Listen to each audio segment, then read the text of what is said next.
إن الحمد لله نستعينه ونستغفره ونؤمن به ونتوكل عليه ونعوذ به من شرور أنفسنا ومن سيئات أعمالنا من يهديه الله فلا مضل له ومن يضلل فلا هادي له أشهد أن لا إله إلا الله وحده لا شريك له وأشهد أن سيدنا ومولانا وحبيبنا محمدا عبده ورسوله اللهم صل وسلم وبارك عليه وعلى آله وأصحابه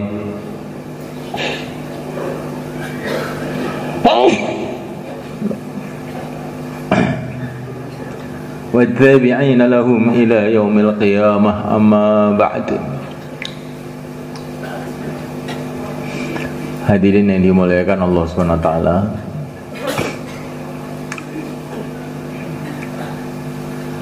semua kebaikan-kebaikan agama yang Allah datangkan ke dunia ini, semua kebaikan-kebaikan agama dengan wujudnya para ulama, wujudnya para aulia, wujudnya pejuang-pejuang,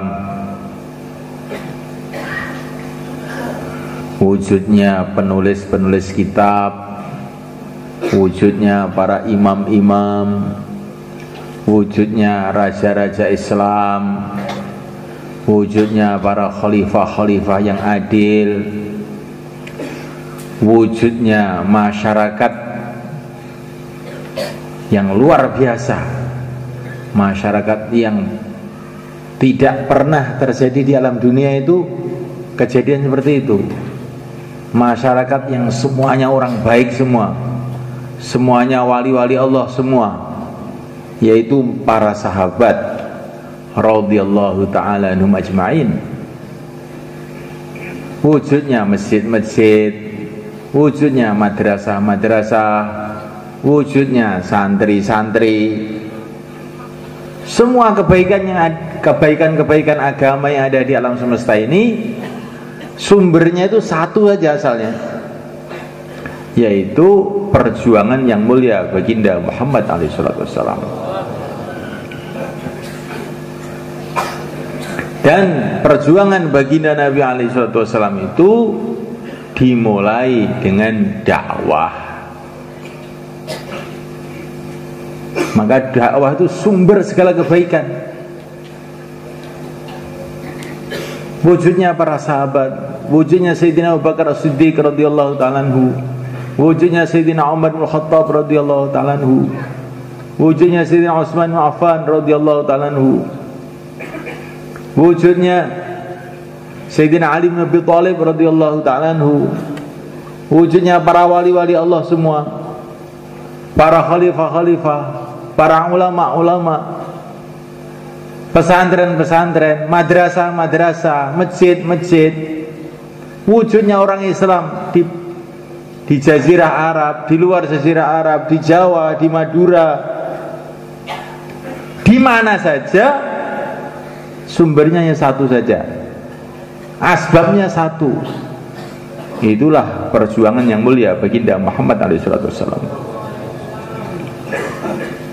Di mana perjuangan beliau ini dimulai dengan dakwah, ayuhan nas qulu la ilaha illallah tuflihu, hai manusia katakanlah la ilaha illallah, kamu akan sukses.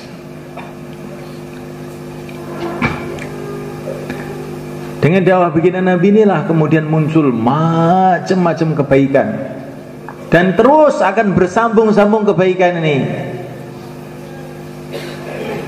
sampai menjelang hari kiamat nanti.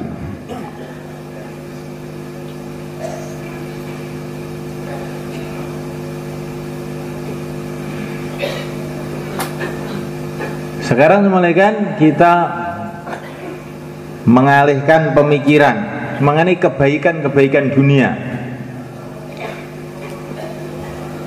wujudnya makanan, wujudnya minuman, wujudnya hujan,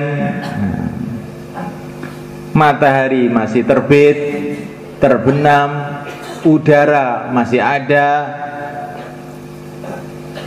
Semua kebaikan-kebaikan dunia ini, sehingga manusia itu bisa hidup dengan baik di dunia ini, sumbernya itu adalah karena barokahnya orang-orang yang masih mengucapkan la ilaha illallah.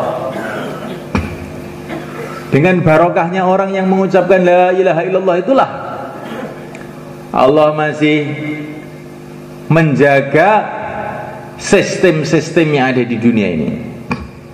Matahari masih berjalan, bintang-bintang tidak rontok menjatuhi kepala kita, tumbuh-tumbuhan masih tumbuh di sawah-sawah kita, sungai-sungai masih mengalir di alirannya, oksigen masih ada di bumi ini. Ini semua dijaga oleh Allah, diwujudkan oleh Allah.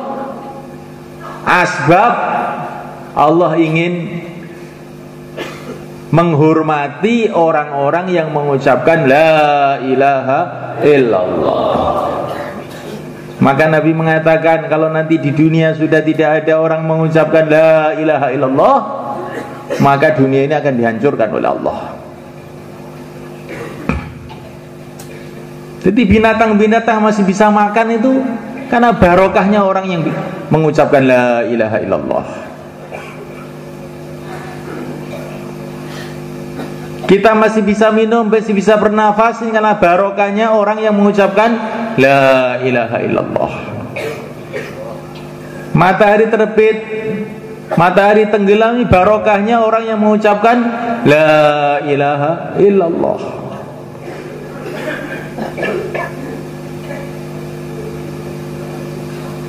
Orang sekarang memahami kehidupan. Kenapa manusia masih hidup? Karena masih ada makanan, masih ada minuman, masih ada ini. Iya. Tetapi saya mau tanya satu lagi, kenapa Allah kok masih mewujudkan udara? Kenapa Allah masih mewujudkan tumbuh-tumbuhan? Kenapa Allah masih menjaga cakrawala ini sehingga dia rontok pecah? Dan ini yang tahu ya hanya Allah sendiri. Dan Allah telah memberitahu kepada nabinya bahwa sebabnya Allah subhanahu wa ta'ala masih menjaga keadaan alam semesta ini karena masih adanya orang yang mengucapkan la ilaha illallah. Kalau sudah tidak ada, hancur semua.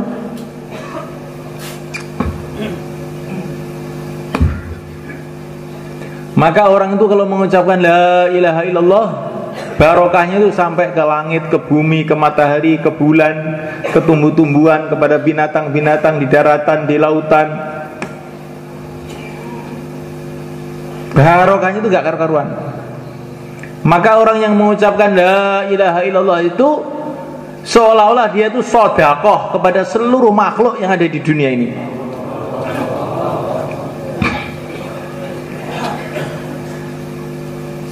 Raja-raja masih jadi raja-raja gara-gara masih ada orang yang mengucapkan la ilaha illallah. Pabrik-pabrik mobil masih berproduksi. Kenapa? Karena masih ada orang yang mengucapkan la ilaha illallah. Orang-orang kafir itu masih hidup itu.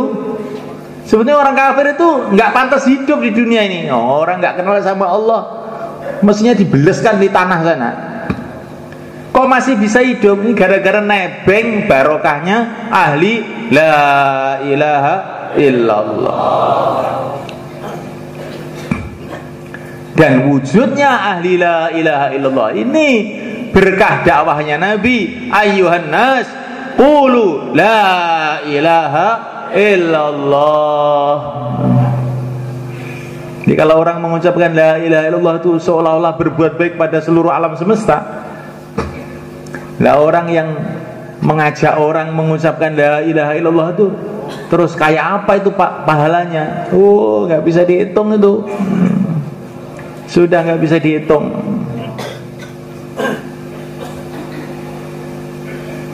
Maka dakwah itu penting atau tidak, malaikat? Kalau dakwah itu memang penting, maka kita semua siap waktu 4 bulan untuk menghidupkan dakwah. Insyaallah kan? Karena orang merasa pertanian itu penting, maka hari-hari ke sawah, bertahun-tahun ke sawah. Lah kalau memang dakwah itu penting, ya hari-hari dakwah, latihannya minimal 4 bulan.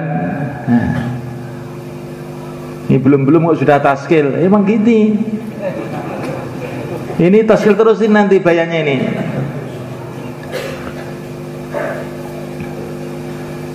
Supaya kita ini paham betul kan dalam hati kita ini bahwa dakwah perkara penting. Dakwah itu perkara penting, diberikan oleh Allah kepada orang-orang penting, yaitu para nabi, para rasul, dan orang-orang yang mengikuti mereka adalah orang-orang yang penting juga di sisi Allah Subhanahu wa taala. Kalau orang tidak mau ikut para nabi, para rasul, walaupun itu siapa saja, itu orang nggak begitu penting sebetulnya. Orang penting itu siapa? Orang ikut orang-orang penting ini, ikut rombongannya orang-orang penting, para nabi, para rasul, yang terakhir yang mulia baginda Muhammad alaihissalam. Tapi kita meneruskan dakwahnya para nabi, para rasul harus dengan keyakinannya para nabi, para rasul. Keyakinan yang total kepada Allah Subhanahu wa taala, pencipta alam semesta ini. Kalau dakwah ikut para nabi, para rasul tidak dengan keyakinannya para nabi, para rasul, nanti kita ini nggak akan berhasil. Bagaimana keyakinannya para nabi, para rasul? Sebagian diceritakan dalam Al-Quran. Bagaimana keyakinan Nabi Ibrahim alaihissalam ketika beliau menghadapi Namrud laknatullah alaih, raja pada waktu itu, menghadapi masalah dari segala arah, tapi beliau tidak noleh ke kanan, noleh ke kiri, tidak melihat ke depan, tidak melihat ke belakang, tidak melihat ke atas, tidak melihat ke bawah, menghadapi segala masalah. Hasbunallah wa ni'mal wakil, cukup Allah sebaik-baiknya, yang diserai segala urusan adalah Allah. Ini keyakinan yang dicontohkan oleh Nabiullah Ibrahim, yang sebagian kecil bisa kita pahami itu. Ya hakikatnya itu bagaimana? Wah, nggak nutut kita. Apa yang dalam hatinya para nabi ini kita nggak nutut. Yang tahu hanya para nabi itu dan Tuhannya. Cuman kita ini tahu dikit-dikit itu sudah lumayan juga. Bagaimana orang kalau menghadapi masalah, hasbunallah, cukup Allah. Kalau Allah membantu, beres. Kalau Allah tidak membantu, tidak akan beres.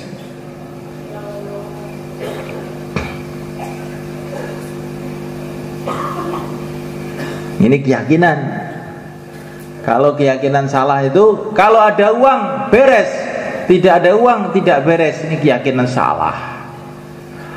Kalau ada pendukung, orang-orang mendukung saya, beres. Kalau orang-orang tidak mendukung saya, tidak beres. Ini keyakinan salah. Karena manusia itu hanyalah makhluk-makhluk Allah, tidak berkuasa apa-apa. Yang menciptakan manusia lah yang berkuasa. Raja-raja tidak kuasa, yang menciptakan raja-raja yang berkuasa. Amerika tidak berkuasa, yang menciptakan Amerika lah yang berkuasa. Menghadapi masalah, hasbunallah, cukup Allah. Kalau Allah menolong, beres. Kalau Allah tidak menolong, bagaimana akan jadi beres? Ini keyakinan yang diajarkan oleh Nabi Ibrahim alaihissalam.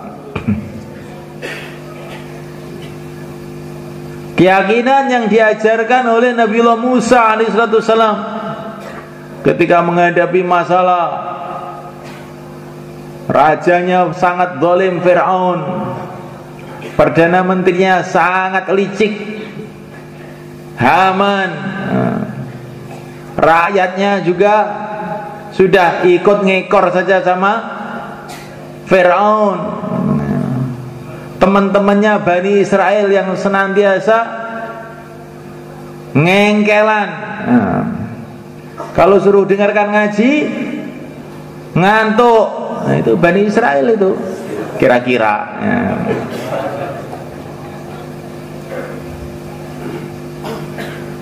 pokoknya masalahnya itu sudah datang dari segala arah.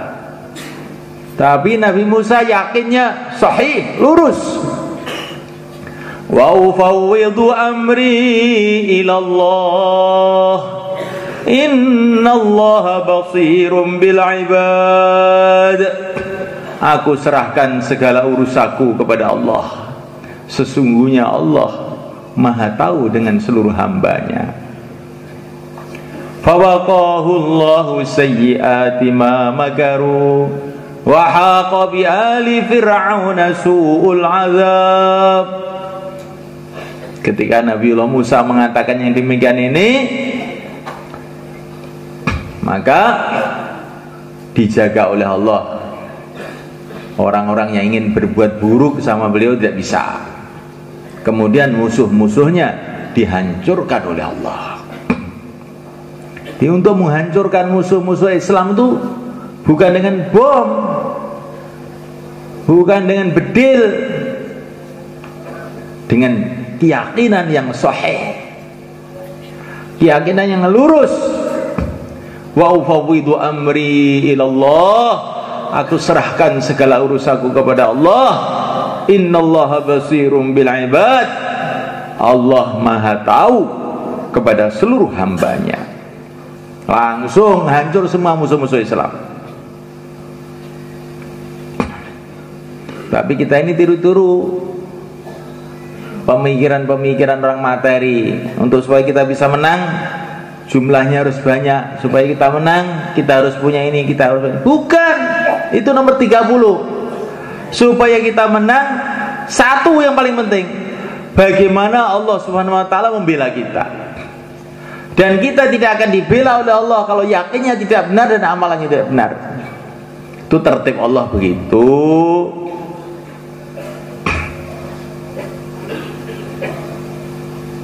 Keyakinan dai, keyakinan orang dakwah itu harus meniru yang diajarkan yang mulia baginda Muhammad SAW.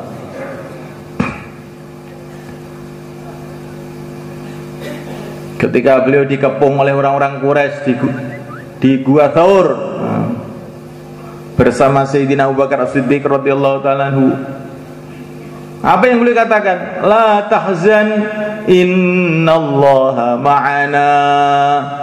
Jangan kamu bersedih hati, Allah bersama kita. Langsung datang pertolongan Allah. Usaha-usaha orang kafir untuk mencelakakan Nabi gagal semuanya. Kita harus belajar punya keyakinan seperti yang telah diajarkan oleh Nabi ketika di Uhud. Depannya orang kafir, belakang, kanan, kiri mengepung beliau. Maka beliau berteriak, Iyyaka na'budu wa iyyaka nasta'in. Hanya Engkau ya Allah yang aku sembah, hanya Engkau ya Allah yang aku mintai tolong. Langsung orang kafir itu terlempar semuanya. Ini keyakinan seorang yang mau meneruskan perjuangan Nabi itu harus sebagaimana keyakinan yang telah diajarkan oleh orang-orang mulia ini. Kalau keyakinan kita kepada harta, keyakinan kita pada makhluk, oh bahaya semuanya kan. Kita nanti akan keok. Ya. Keok itu kalah dalam perjuangan itu. Walaupun satu orang saja, seperti Nabi Ibrahim pada waktu satu orang saja tapi punya keyakinan yang sahih. Seluruh dunia tidak bisa buat apa-apa di depan Nabi Ibrahim alaihissalam.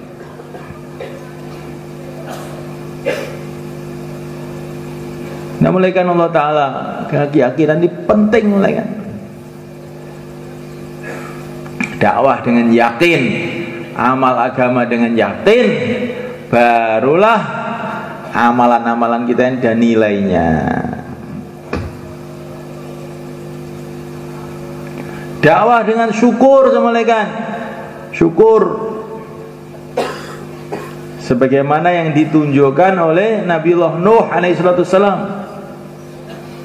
Nabi Nuh itu dakwah ratusan tahun, kebanyakan orang mengejek, yang ikut sedikit aja.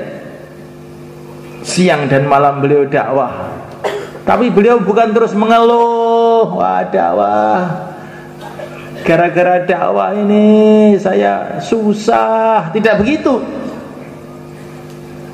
Tapi Nabi Nuh disifati di dalam Al-Quran, wa kana abdan syakura, dan adalah Nuh ini hamba yang banyak syukur. Nah, di dai yang bisa sukses itu dai yang banyak syukur, bukan dai yang mengeluh aja. Wah ini gimana, nggak ada yang nusroh, nggak ada makanan. Dai yang dipikirkan ada WC atau tidak, ada warung atau tidak. Ini dai-nya apa ini? Ini nanti dai yang tukang mengeluh, ini dai yang akan gagal. Boleh mengeluh, tapi kepada Allah. Minta tolong kepada Allah. Jangan mengeluh pada makhluk. Wa idza syakauta ila ibni adam fa innama tashkur rahima ila alladzi la yarhamu. Kalau kamu mengeluh kepada anak Adam, sama saja kamu itu melaporkan Allah yang Maha Agung, yang Maha Rahman, Maha Rahim. Kamu laporkan kepada anak Adam yang nggak punya apa-apa. Allah itu yang Maha kasih sayang pada hambanya. Lah kok malah kamu laporkan kepada hamba-hamba yang tidak punya sayang sama kamu?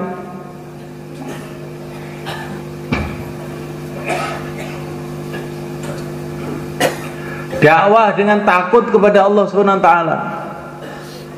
Diceritakan dalam Quran bahwa dai yang akan ditolong oleh Allah ada dai yang hatinya dipenuhi dengan takut kepada Allah Subhanahu wa taala. Wa qala alladziina kafaru li rusulihim lanukhrijannakum min ardina aw la ta'udunna fi millatina fa auha ilaihim rabbuhum lanuhlikanna adh-dhalimin wa lanuskinannakumul arda min ba'dihim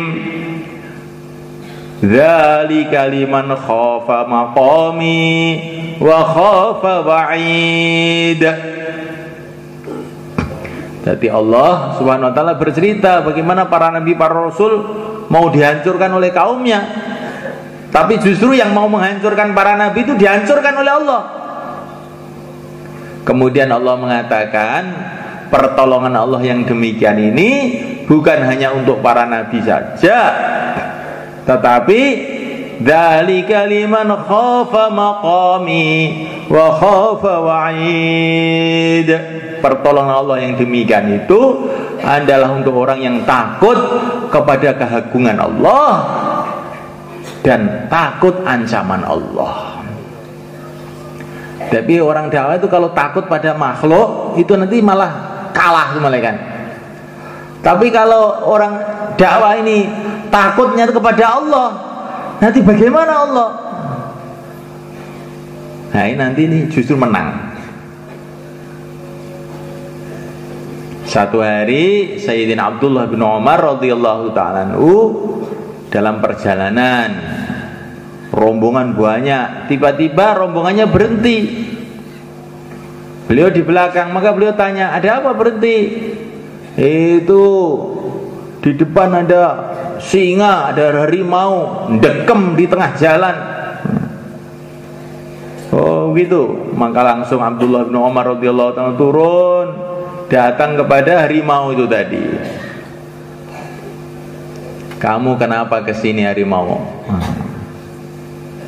Ini bukan tempat kamu di sini, nih ganggu jalan kamu itu di sini. Langsung dipegang oleh Sayyidina Umar telinganya, disingkirkan ke jalan. Pergi, jangan ganggu jalan. Setelah itu Sayyidina Abdullah bin Umar mengatakan, ma kadzaba fika Rasulullah sallallahu alaihi wasallam. Rasulullah tidak bohong. Rasulullah tidak bohong, kata Sayyidina Abdullah bin Umar. Dulu Rasulullah sudah pernah mengatakan kepada aku, tidak akan dikuasakan oleh Allah kepada anak Adam kecuali perkara yang ditakuti oleh anak Adam. Kalau anak Adam itu takut pada sesuatu, maka sesuatu itu justru oleh Allah akan dikuasakan kepada dia. Seumpama ibnu Adam tidak takut kecuali kepada Allah, maka tidak ada satu makhluk pun yang bisa menguasai dia. Maka ketika saya melihat pada harimau tadi, saya malu kepada Allah kalau saya takut kepada harimau ini. Maka harimau pun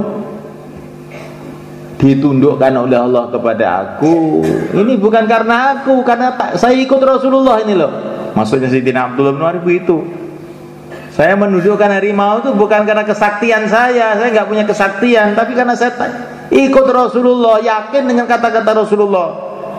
Yang akan dikuasakan oleh Allah kepada kamu itu perkara yang kamu takuti, maka saya hilangkan rasa takut ini, takut hanya kepada Allah. Maka harimau pun tunduk.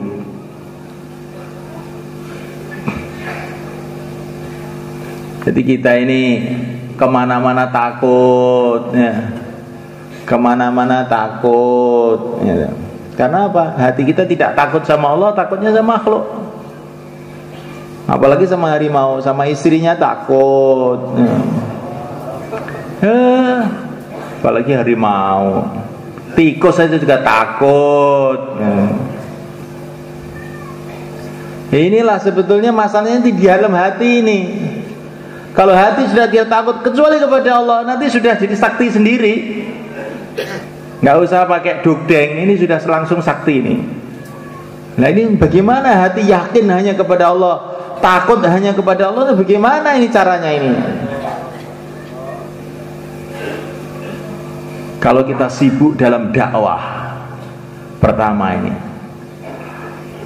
sibuk kita sampaikan hari-hari, siang malam, yang berkuasa hanya Allah, makhluk tidak punya kuasa apa-apa, makhluk tidak ada, hanya diadakan oleh Allah. Hari-hari siang malam doa, ya Allah berikan aku keyakinan yang benar, keyakinan yang sahih, seperti keyakinan yang telah Engkau berikan kepada orang-orang yang mereka ridho, yang Kau ridhoi. Sibuk dalam dakwah, sibuk dalam doa, insya Allah nanti keyakinan kita lama-lama naik semuanya. Insya Allah mulai kan? Jadi Sayyidina Abdullah bin Umar begitu itu gara-gara apa? Yakinnya kepada kata-kata Nabi. Kata Nabi itu pasti benar.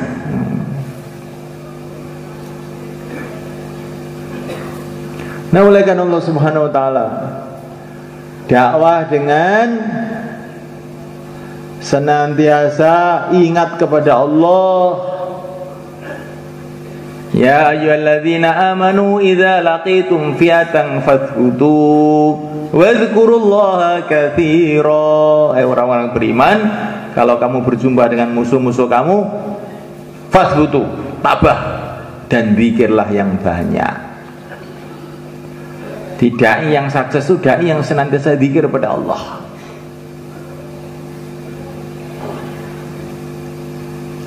Maka Sayyidina Thalha bin Ubaid dalam satu pertempuran dibacok sama orang kafir, maka beliau tangkis bacokan itu, gitu. Maka sama Rasulullah, oh nggak begitu, Ini jurus biasa, jadi SH namanya. Nah, itu jurus biasa, bukan itu jurus dai. Kalau dibacok, katakanlah Bismillah. Hai Tolha, ini hadis kalau ini. Tadi kalau yang dulu itu bukan hadis. Hai Tolha, seumpama ketika kamu dibacok tadi mengucapkan Bismillah, kamu ada angkat oleh para malaikat ke langit kamu. Jadi dakwah terus sampai karakter kita, watak kita ini berubah. Kalau dimarahi oleh orang, Bismillah. Ditempeleng oleh orang, Bismillah. Kalau ditempeleng masih marah, keluar 4 bulan. Assalamualaikum.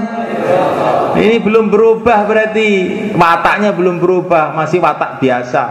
Kalau watak biasa ini belum cukup untuk mendatangkan nusratullah.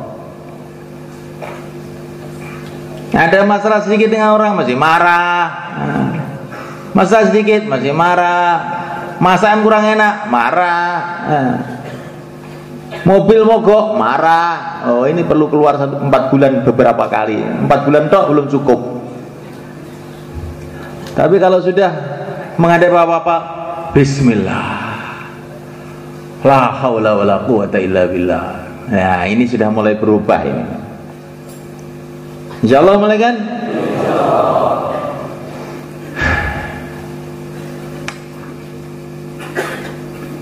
Dakwah dengan takwa mulai kan? Dan sabar.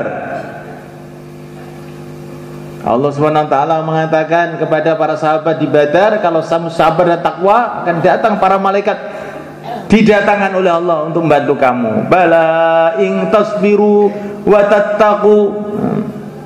Kalau kamu sabar dan takwa, Allah akan datangkan malaikat-malaikat untuk membantu kamu. Sabar. Yang namanya perjuangan itu ya ada pahitnya, ada getirnya. Sabar. Orang yang sabar pahalanya tidak ada hitungannya. Innama yuwaffas sabiruna ajrahum bighairi hisab. Sabar. Orang yang sabar senantiasa dibela oleh Allah.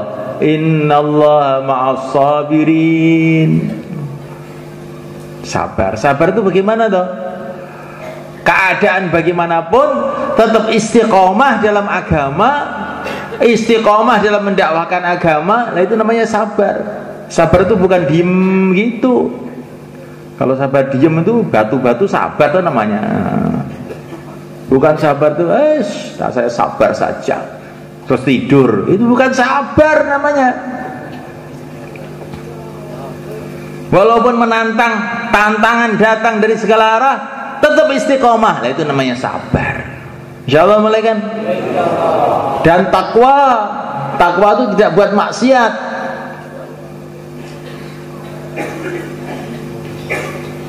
Maka waktu para sahabat ada di Syam,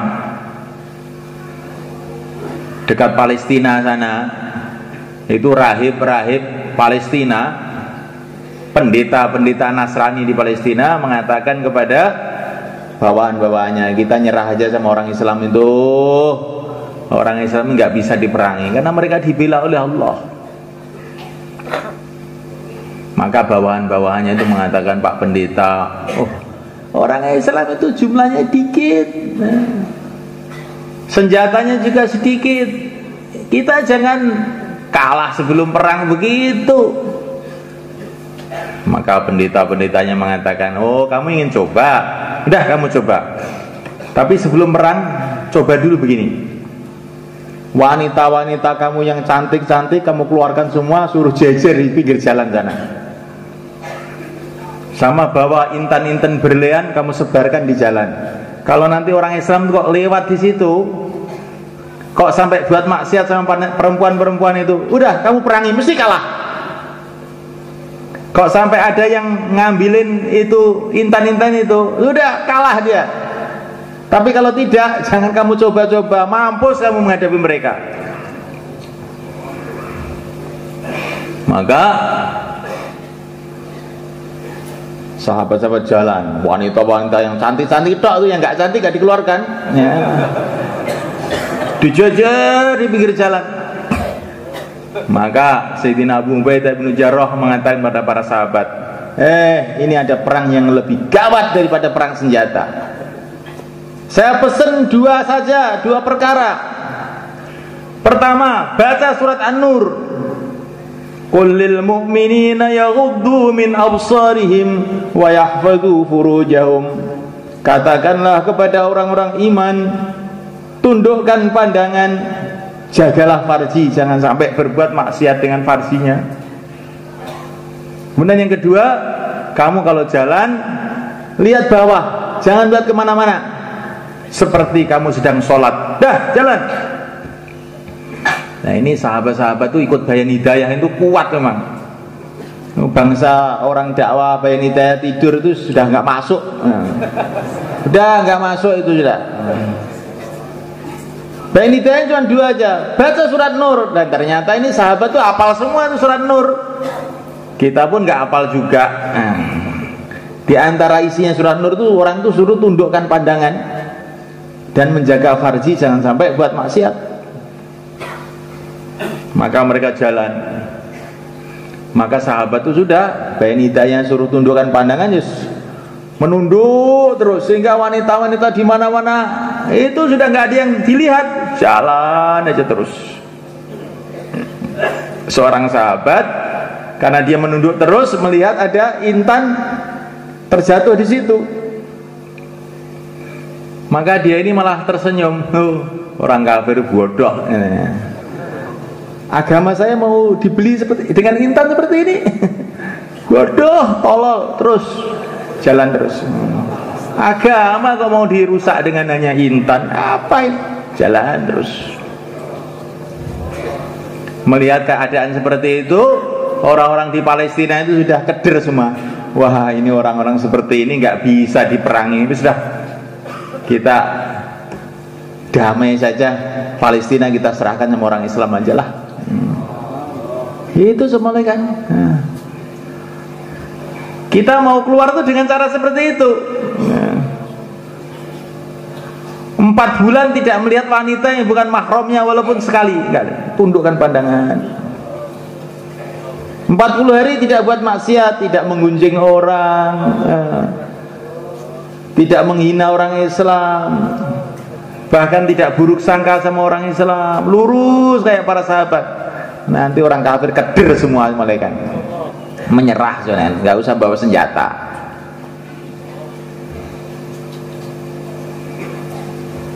Dakwah dengan sayang kepada umat malaikat,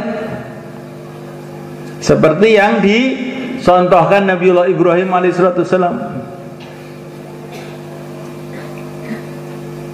Faman tabi'ani fa innahu minni wa man 'asani fa innaka ghafurur rahim.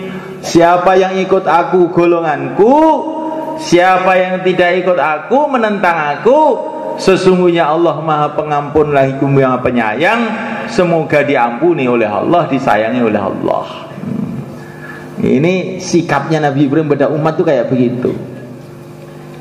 Faman tabi'ani fa innahu minni wa man 'asani fa innaka ghafurur rahim. Ikut golongan saya, tidak ikut semoga diampuni oleh Allah. Masya Allah, bagaimana itu lembutnya hatinya Nabiullah Ibrahim. Bagaimana lembutnya hatinya Nabiullah Isa alaihissalam, sampai beliau berdoa, in tu'adzibhum fa innahum ibaduk wa in taghfir lahum fa innaka antal azizul hakim. Ya Allah, bila engkau siksa mereka, mereka ini hamba-hambamu juga. Bila engkau ampuni mereka, sesungguhnya engkau adalah yang maha menang lagi maha bijaksana. Itu doanya Nabi Isa, ditirukan oleh baginda Nabi, diulang-ulang oleh baginda Nabi semalam suntuk dalam tahajudnya itu. In tu'adzibhum fa innahum ibaduk wa in taghfir lahum fa innaka antal azizul hakim. Diulang-ulang semalam suntuk oleh baginda Nabi sampai subuh. Ya Allah, bila engkau siksa mereka, mereka ini adalah hamba-hambamu juga. Bila engkau ampuni mereka, sesungguhnya engkau adalah yang maha menang lagi maha bijaksana. Masya Allah. Jadi dakwah itu harus dengan sayang betul dengan umat. Jangan ada kebencian sedikit pun kepada umat. Kalau dakwah dibarengi dengan kebencian, nanti nggak berhasil. Nah, dakwah itu asasnya adalah menyayangi umat. Wa ma arsalnaka illa rahmah lil alamin. Tidaklah aku utus engkau wahai Muhammad kecuali rahmat untuk seluruh alam, menyayangi. Nah, Nabi itu diutus untuk menyayangi. Kita kalau mau meneruskan perjuangan Nabi, maka hati kita harus dipenuhi dengan sayang pada umat. Sayang pada umat. Tandanya sayang mau datang. Betul kan? Kalau ada orang sakit kecil-kecil setengah mati, kalau kita memang betul-betul sayang, mesti kita akan datangi dia, akan kita tolong dia, akan kita carikan obat dia, kita akan keluarkan uang untuk dia. Begitu juga seorang dai. Ini umat ini dalam keadaan bahaya besar karena mereka tidak mengenal Allah, tidak mengamalkan agama Allah. Mereka dalam bahaya besar, lebih bahaya dari segala penyakit. Nah, kalau kita mengetahui umat dalam bahaya besar, apa sikap kita? Kita sayangi mereka, kita datangi mereka, kita dekati mereka, kita menangis untuk mereka. Dalam satu hadis dikatakan, seumpama ada satu orang saja menangis untuk satu kelompok manusia, Allah tidak akan adab mereka. Jadi umat Islam ini menderita di mana-mana karena sedikitnya orang yang menangis untuk umat.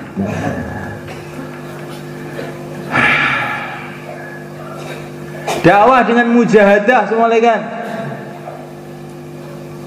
Mujahadah itu apa yang dimaui nafsu kita tentang.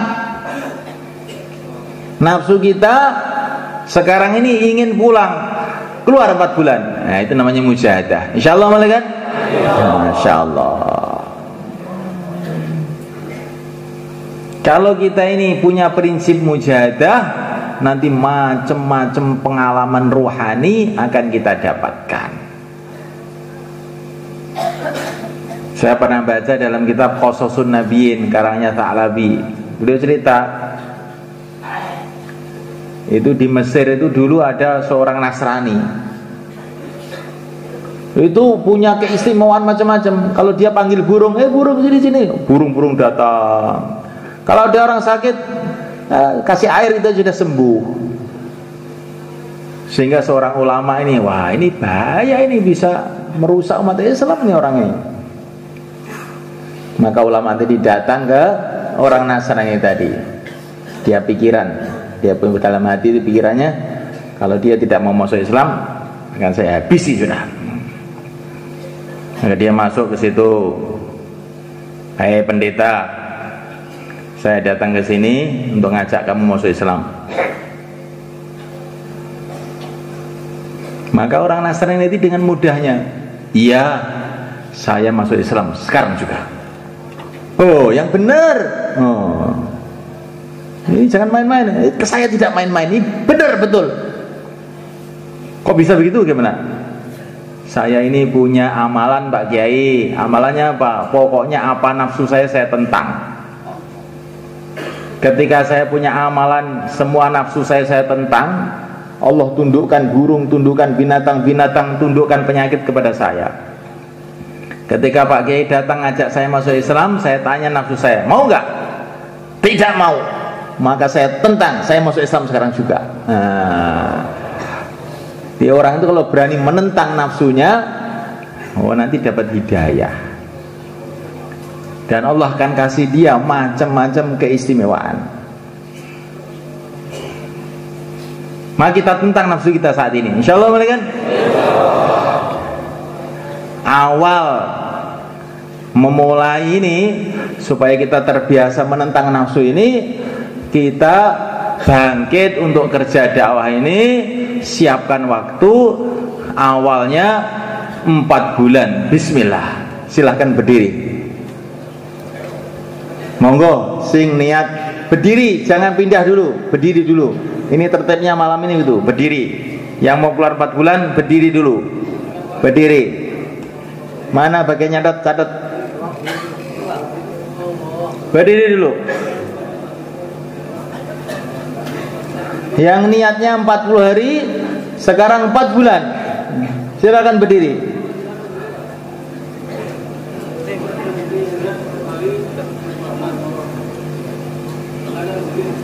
Ini dicatat ini. Ini lah. Sini. Situ Pak, Pak Isan. Pak, bagi Isan itu. Nah itu. Daftarnya di situ. Nah, itu. Itu belakang. Hijau itu. Nama, alamat, situ Pak, situ. Daftar situ.